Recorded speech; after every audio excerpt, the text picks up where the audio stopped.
Bayangkan sebuah dunia yang terpuruk dalam kegelapan, di mana kezaliman merajalela dan keadilan seakan hanya menjadi bayangan yang samar di sebuah harapan. Di tengah kekacauan dan keputusasaan yang melanda umat manusia, tersimpan sebuah janji ilahi yang menanti untuk terwujud. Kemunculan seorang pemimpin muda yang akan mengubah wajah dunia selamanya. Dia adalah Imam Mahdi, sosok yang dipilih langsung oleh Allah Subhanahu wa Ta'ala untuk menghancurkan segala bentuk kezaliman dan menegakkan keadilan sejati di muka bumi sebelum tibanya hari kiamat. Kisah tentang Imam Mahdi telah lama menjadi sumber harapan dan inspirasi bagi jutaan umat muslim di seluruh dunia. Dalam berbagai riwayat disebutkan bahwa kemunculannya akan membawa perubahan drastis, mengembalikan keseimbangan dan kedamaian yang telah lama dirindukan oleh umat manusia. Namun siapakah sebenarnya Imam Mahdi? Bagaimana tanda-tanda kemunculannya? Dan apa saja peristiwa luar biasa yang akan menyertai hadirnya sosok agung ini?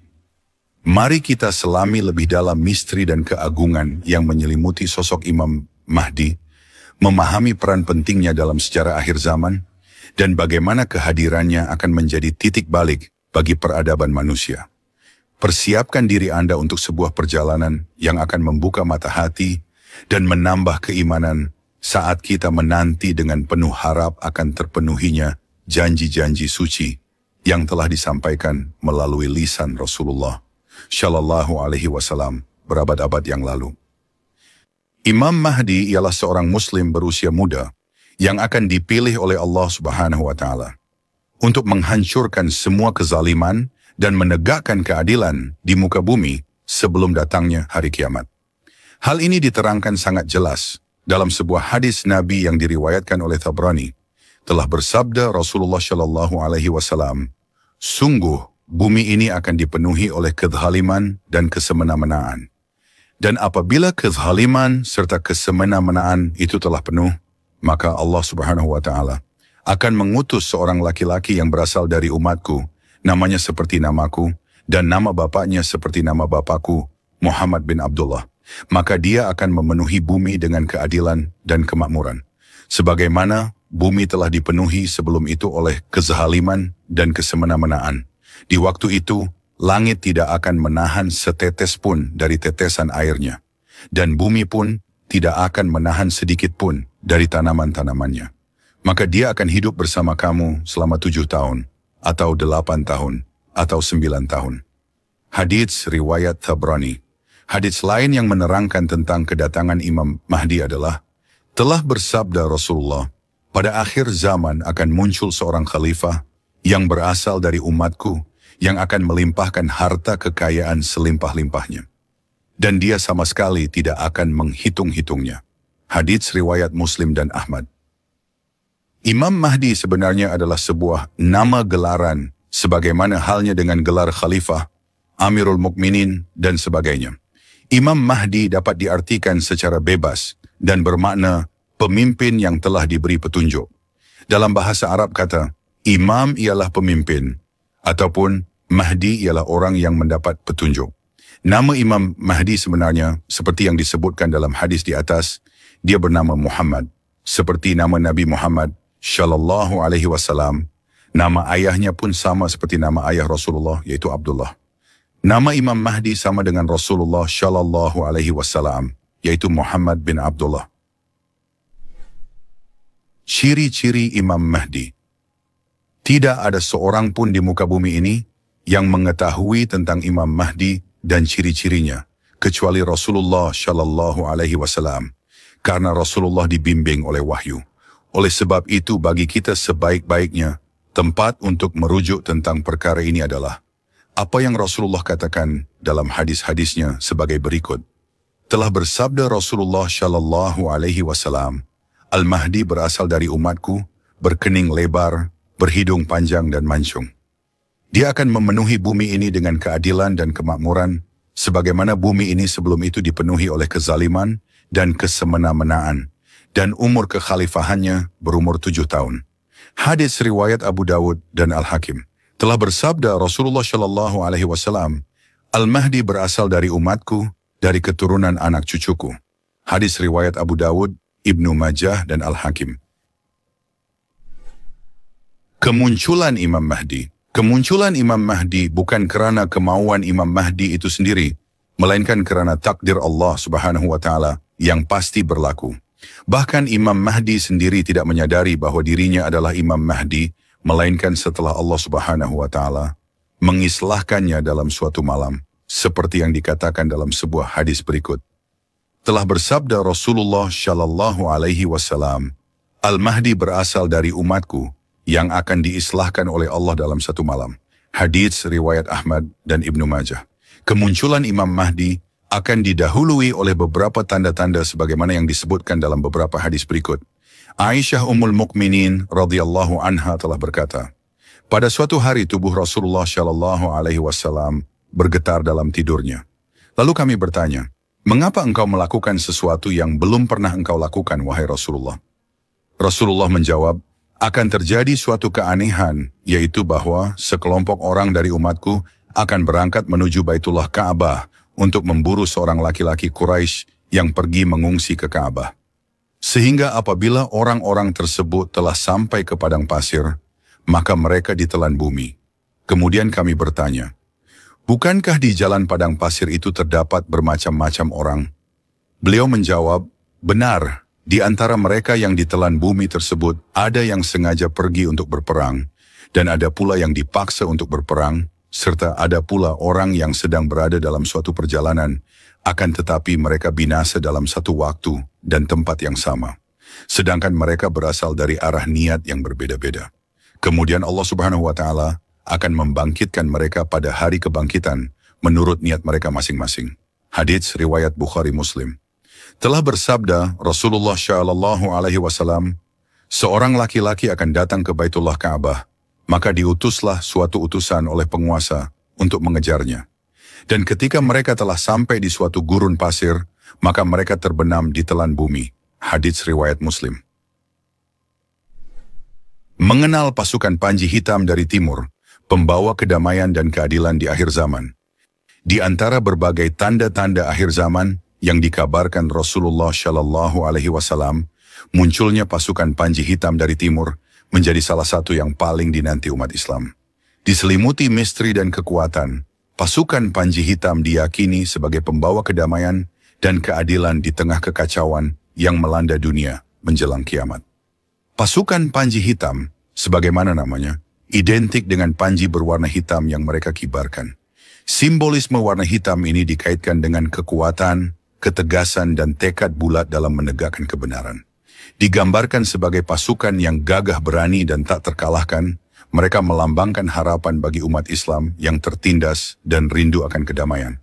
Beberapa riwayat menyebutkan bahwa asal-usul pasukan ini berasal dari wilayah Khurasan, sebelah timur Iran. Disebutkan pula bahwa mereka adalah pasukan malaikat yang ditugaskan Allah Subhanahu wa Ta'ala untuk membantu Imam Mahdi dalam menegakkan keadilan dan memberantas kezaliman.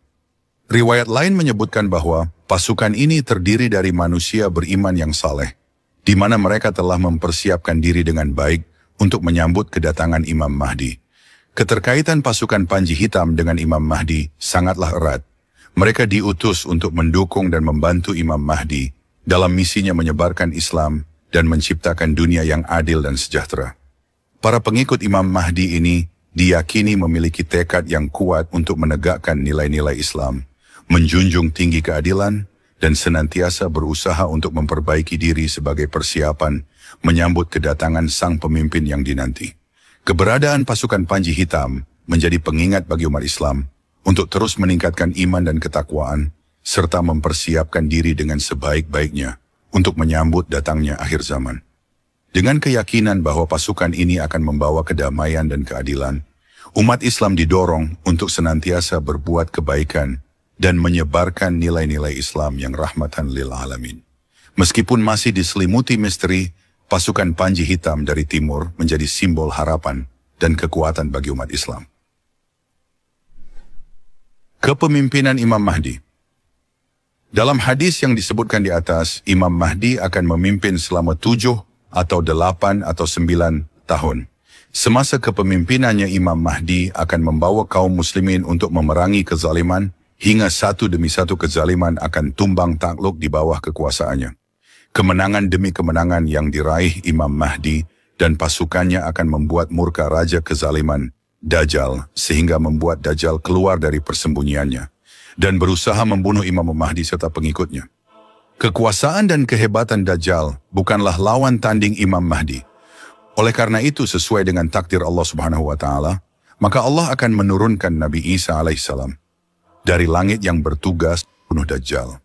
Imam Mahdi dan Nabi Isa alaihissalam akan bersama-sama memerangi Dajjal dan pengikutnya hingga Dajjal mati ditombak oleh Nabi Isa alaihissalam di pintu Lod dalam kompleks Al-Aqsa. Kata-kata sahabat yang menerangkan tanda-tanda sudah dekatnya kemunculan Imam Mahdi.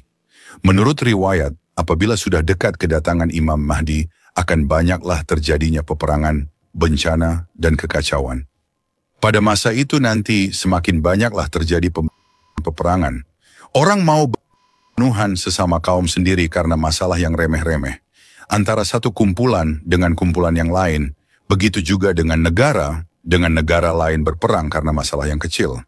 Bencana semakin banyak seperti gempa bumi, letusan gunung berapi, angin puting beliung, banjir, dan sebagainya. Begitu juga dengan penyakit.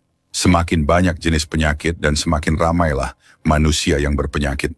Menjelang datangnya Imam Mahdi ini, akan muncullah api yang besar dari arah masyriq, tempat terbenamnya matahari, dan menerangi seluruh ufuk selama 3 malam. Pada masa itu juga nanti, lengkaplah orang-orang yang mengaku dirinya sebagai nabi seramai 60 orang. Masa itu, tenggelamlah kampung-kampung di negeri Syam. Akan datang angin yang hitam yang menyebabkan ramai manusia yang mati. Sungai Furat di Irak akan melimpah yang menyebabkan kota Kufah tenggelam. Akan terdengar suara seruan dari langit. Suara itu dapat didengar oleh seluruh manusia yang ada di dunia. Dan yang paling mengherankan lagi, suara itu dapat difahami oleh semua orang. Ini karena semua orang mendengar panggilan itu dalam bahasa sendiri. Bangsa Arab mendengarnya dalam bahasa Arab. Bangsa Melayu akan mendengarnya dalam bahasa Melayu dan lain-lain.